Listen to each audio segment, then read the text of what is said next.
In today's video, we're going to talk about how to file a DBA step by step. What's up, you guys? My name's Ashley, and if you've ever wanted to use a business name that's different from your personal name or your LLC name, but you're not really sure how to make that official, we're going to get into it. I'm going to teach you how to do that step by step, because honestly, a lot of people hear DBA and immediately think it's complicated or just super legal heavy, and they either avoid it or put it off. But in reality, this is one of the easiest things you can set up in your business. It can make a massive difference in how you show up and operate. So in this video, we're going to break down exactly what a DBA is, when you actually need one, and how to file it step by step so you can move forward without second guessing. So let's get into it. Okay, so first off, a DBA stands for doing business as. It's a simple name that your business operates under that is different from your legal name. So if you're a sole proprietor and your legal name is your personal name, but you want to present your business under a brand name, a DBA allows you to do that legally. The same thing applies if you have an LLC. Let's just say your LLC is registered under one name, but you want to launch a different brand, a different offer, or even test a new idea under a separate name. Instead of creating an entirely new LLC, you can file a DBA and use that new name under your existing structure. This is why DBAs are so common. They give you that flexibility without forcing you to rebuild your entire business structure. But here's the part that's really important to understand. A DBA is not a separate business. It does not give you liability protection. It does not change your taxes. It's simply a name registration. And once you understand that, everything becomes a lot clearer.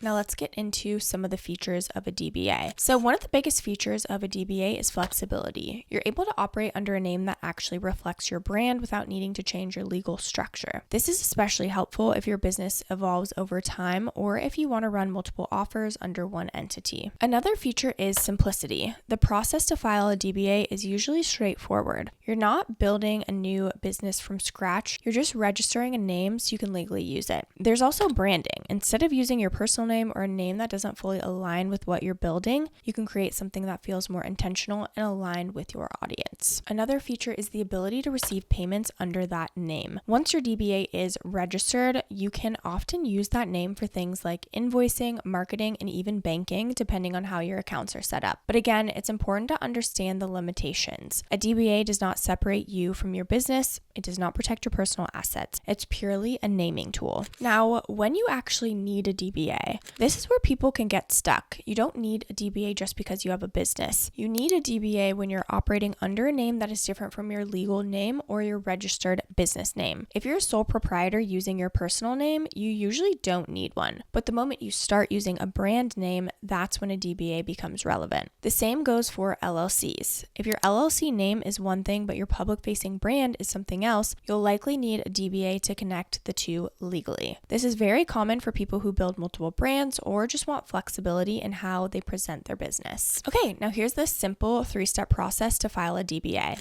To quickly form a DBA, you'll want to use MyCompanyWorks. We do have an exclusive link down below. They make the process super simple, step by step. So first off, you're going to, again, click that link down below. You can go ahead and click order now. From here, you'll go ahead and select your state, whatever your entity is, and then it'll say the state fee and then their fee. Then you can select additional products and services. Then you'll select if you want to ship the completed order via free e-delivery or if you want FedEx or USPS, etc. Then you go on to the next step, and then you'll go ahead and enter in all of your information. Then you're going to have to choose what you want to actually have your DBA name. So this is where you're going to decide what you actually want to call your business publicly. You want to choose something that fits your brand and is not already being used in your area. Most places require your name to be unique or at least distinguishable. This step matters more than people think because your name becomes part of how people recognize and remember your business. Then you're going to go ahead and complete the rest of the order information and then go ahead and pay, and you are good to go. Just one thing to mention is some areas require you to publish your DBA in a local newspaper or complete extra verification steps. Not every place requires this, but it's definitely something you need to check on based on your location. But once Once these steps are complete, your DBA is officially registered and you can start using that name in your business. Again, using MyCompanyWorks is really powerful because instead of trying to piece everything together on your own, it's just going to walk you through the process step by step. It also helps you to check if your name is available, prepares the correct documents, and then handles the filing so you're not second guessing anything. So instead of spending time going back and forth between different websites and trying to interpret instructions, you're just following a process that's already laid out for you. This is so helpful because even simple processes can feel overwhelming when you're unsure. The goal isn't to just file a DBA. The goal is to do it quickly, correctly, and move on so you can focus on actually building your business. Now, let's touch on some common mistakes to avoid. So one of the biggest mistakes people make is thinking a DBA replaces an LLC. It doesn't. A DBA is just a name, doesn't give you protection or structure. Another mistake is choosing a name too quickly without checking availability. If the name is already being used, you may have to restart the process, which is just going to slow everything down. Another common issue is skipping the filing altogether. Some people start using a business name without registering it, which can create problems later when they try to open accounts or formalize things. And finally, people overcomplicate the process. They assume it's harder than it actually is, which can just lead to delays. Okay, now let's go over some of the pros and cons so you can decide if setting up a DBA is what you need to do right now.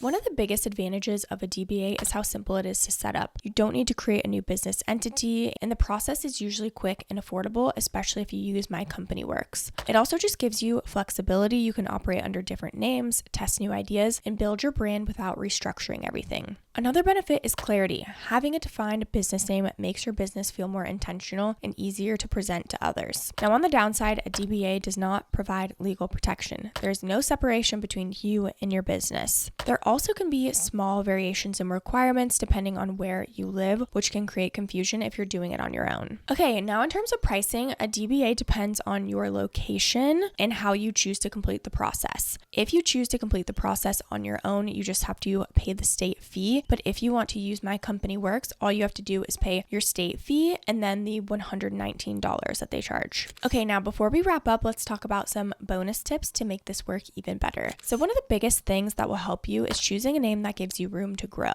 A lot of people pick something very specific and then feel stuck later when they want to expand. Think about where your business could go, not just where it is right now. Another tip is to keep your brand consistent once you choose your name. Use it across platforms, your content, and your communication so people can start to recognize it. You should also make sure your name is easy to understand and easy to remember. If people can't spell it or say it, it becomes harder to build recognition. It also helps to think about how your name fits into your long-term vision. Even though a DBA is simple, it still represents your business publicly. And finally, don't delay the process once you've decided on a name. This is one of those things that's super easy to put off, but getting it done removes friction and lets you move forward with clarity. Filing a DBA makes sense if you want to operate under a different name without creating a new business structure. It's a good fit if you're building a brand, launching something new, or just want more flexibility. If you're looking for liability protection or a more structured setup, a DBA alone is not enough. But if your goal is to keep things simple while still operating professionally, this is one of the easiest ways to do that. I know how confusing this can feel at first, especially when it seems like something simple has a lot of small steps attached to it. That's what can cause people to hesitate. But if you use MyCompanyWorks, it's going to make the process so much easier and so much more efficient. So you can actually focus on growing the business instead of a simple DBA. If you want to get started with MyCompanyWorks, don't forget to use our exclusive link down in the description below. I do want to mention that these are affiliate links, which means we may earn a small commission at no extra cost to you. So if you do choose to use our links, we just want to thank you so much in advance for supporting our channel. It really helps us to continue to create free content just like this. This channel is dedicated to helping founders find tools to build smarter and faster without the overwhelm. Don't forget to like, subscribe, and leave any comments or questions below. We'd love to hear from you. Thank you so much for watching, and I'll see you in the next video.